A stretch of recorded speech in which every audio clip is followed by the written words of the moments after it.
السلام علیکم تمام دیکھنے سننے والوں کے لیے ڈھیروں دعائیں۔ کہتے ہیں ایک ماں بیٹے میں مناظرہ چل رہا تھا۔ ماں کا موقف تھا کہ اللہ کھلاتا ہے تو ہم کھاتے ہیں۔ بیٹے کا کہنا تھا ہم کھاتے ہیں، اگر ہم نہ کھانا چاہیں تو اللہ نہیں کھلا سکتا۔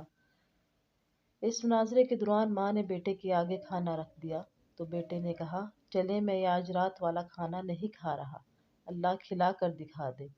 ماں بیٹے کے پیچھے پڑ گئی کہ پاگل نہ بن، کھانا کھا لے، اور بیٹے نے ضد پکڑ لی کہ میں نے نہیں کھانا، اللہ کھلا کر دکھا دے۔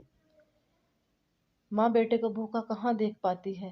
اس نے اصرار شروع کیا تو بیٹا گھر سے نکل کر گاؤں کے قبرستان میں جا کے سو گیا۔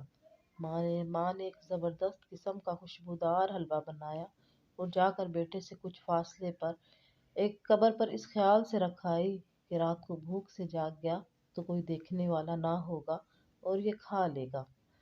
رات کے آخری پہر قبرستان میں ڈاکو آ گئے جو اس گاؤں کو لوٹنے کے غرض سے پہنچے تھے۔ وہ قبرستان میں رک کر سردار سے آخری ہدایت لے رہے تھے کہ حلوے کی مہک نے سردار کو متوجہ کر لیا۔ قبرستان کی تلاشی لے گئی تو حلوہ اور لڑکا دونوں برآمد ہوئے۔ سردار نے حلوہ کھانا چاہا تو ساما نے کہا سردار مجھے لگتا ہے اس حلوے میں زہر ملا کر رکھا گیا تھا تاکہ ہم کھا کر مر جائیں، اور یہ لڑکا جاسوسی کے لیے موجود تھا کہ ہمارے انجام کی خبر جا کر گاؤں والوں کو دے سکے۔ سردار نے ساما کی عقل مندی کی داد دی اور لڑکے سے کہا چل بچے حلوہ کھا۔ لڑکا تو ضد کیے بیٹھا تھا کہ آج رات کچھ نہیں کھائے گا۔ اس نے سختی سے انکار کیا تو سردار کا شک یقین میں بدل گیا اور اس نے گن تان لی۔ لڑکے نے سر پر منڈلاتی موت دیکھی تو پوری پلیٹ چٹ کر گیا۔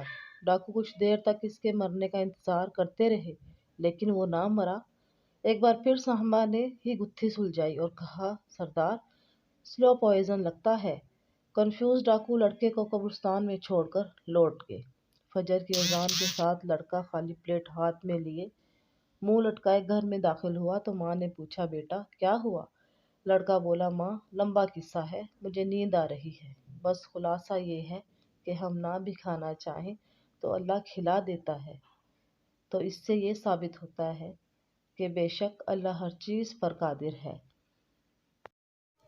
آپ کو اگر یہ کہانی پسند آئی ہو تو کمنٹ میں ضرور بتائیے گا۔